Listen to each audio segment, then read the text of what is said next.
நமது கல்வி நிறுவனங்களின் தன்னாட்சி பறிக்கப்படுவதை வேடிக்கை பார்த்து கொண்டு அமைதியாக இருக்காது. அப்படி இருக்கவும் முடியாது. கல்வியையும் மக்களையும் காக்க, எதிர்கால தலைமுறையை காக்க தமிழ்நாடு சட்டமன்றத்தில் ஒட்டுமொத்தமாக ஒரு தீர்மானத்தை நிறைவேற்றியாக வேண்டும்.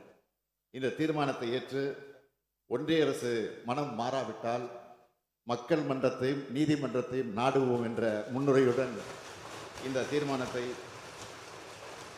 நான் உங்கள் அனுமதியோடு முன்மொழிகிறேன். ஆனால் முதலமைச்சர் அவர்கள் முதல்ல அந்த யூஜிசி விவகாரத்தை பற்றி தெரிஞ்சுக்கணும். எஜுகேஷன் செக்ரட்டரியிட்ட கேட்டு புரிஞ்சுக்கணும். பிப்ரவரி 5ஆம் தேதி வரை மத்திய அரசு என்ன சொல்லியிருக்கிறாங்க, யூஜிசியினுடைய டிராஃப்ட் நார்ம்ஸ் நாங்கள் இந்த மாதிரி டிராஃப்ட் கொடுக்குறோம், ஒரு மாநிலத்திலையும் ஸ்டடி பண்ணுங்க, உங்களுக்கு பிரச்சனை இருந்தால் எங்களுக்கு அப்ஜெக்ஷனை தெரிவிங்க. பிப்ரவரி 5ஆம் தேதி வரை அது டிராஃப்ட். இரண்டாவது, யூஜிசியில் வேற என்ன சொல்லியிருக்காங்கன்னா, குறிப்பாக நேஷனல் எலிஜிபிலிட்டி டெஸ்ட் நெட் வேண்டாம், கோயம்புத்தூரில் இருக்கக்கூடிய எல்லா பேராசிரியர்களும் கேட்டாங்க இத்தனை நாளா, அதை மத்திய அரசு நிறைவேற்றி இருக்கின்றோம்.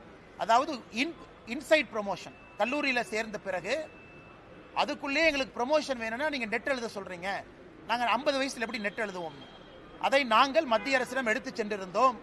இந்த மாதிரி நெட்டு பரீட்சையை கம்பல்சரியா பண்ணாதீங்க இன் ப்ரொமோஷனுக்கு, அதை மத்திய அரசு வேண்டான்னு சொல்லியிருக்கிறாங்க. வரவேற்க வேண்டிய விஷயம். அதே போல மத்திய அரசு இன்னொன்று சொல்லியிருக்கிறாங்க, ஒரு பல்கலைக்கழகத்தினுடைய துணைவேந்தர் ஒரு ஆசிரியராக இருக்கலாம், பேராசிரியராக இருக்கலாம், இன்னொரு துறையில வல்லுநராக இருக்கலாம், ஒரு மேனேஜ்மெண்ட் ஃபீல்டில். ஆனால் அவர்களுக்கு கல்வித்துறை சம்பந்தப்பட்ட சம்பந்தம் இருந்தால் மட்டும் போதும், அவர்களையும் இன்னைக்கு துணைவேந்தரா நாம் இன்னைக்கு நியமனம் செய்யலாங்கிற ஒரு புதிய திட்டத்தை கொண்டு வந்திருக்காங்க. அப்படி இருக்கும் பொழுது ஒரு கல்லூரியில் துணைவேந்தராக இருப்பதற்கு பேராசிரியர்கள் தவிர மித்தவங்களுக்கும் வாய்ப்பு கிடைக்குது. அதையும் நம்ம வரவேற்கணும், பாராட்டணும். நான்காவது, எப்படி அந்த துணைவேந்தரை செலக்ட் பண்றது, அதில் குறிப்பாக 3 பேர் கொண்ட குழு அப்படின்னு இன்னைக்கு அந்த யூஜிசி டிராஃப்ட் நாமில் இருக்கு. ஒன்று யூஜிசியினுடைய நாமினி, இன்னொன்று பல்கலைக்கழகத்தினுடைய செனட் நாமினி, மூணாவது கவர்னருடைய நாமினி. இந்த 3 பேர் கொண்ட குழு.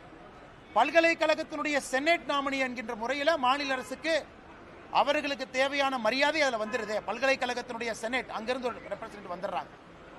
யூஜிசி நாமினி, ஏன்னா நாம்ஸ் எல்லாம் சரியா மெயின்டைன் பண்ணணும். அது உச்சநீதிமன்றத்தினுடைய பல தீர்ப்புகள் இருக்கு. துணைவேந்தர் நியமனத்தில் யூஜிசி நாமினி இருக்கணும், அவங்களும் வந்துடுறாங்க. ஆளுநர் தான் சான்சலரா இருக்காங்க, அதனால ஆளுநர் வந்துடுறாங்க.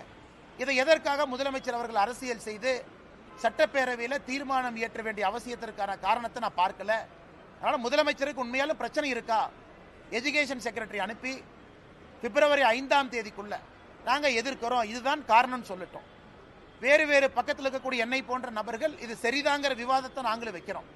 அதற்கு சட்டப்பேரவையில் தீர்மானம் இயற்ற வேண்டிய அவசியத்தை நான் பார்க்கவில்லை. பாப்பங்கண்ணா, நன்றிங்கண்ணா.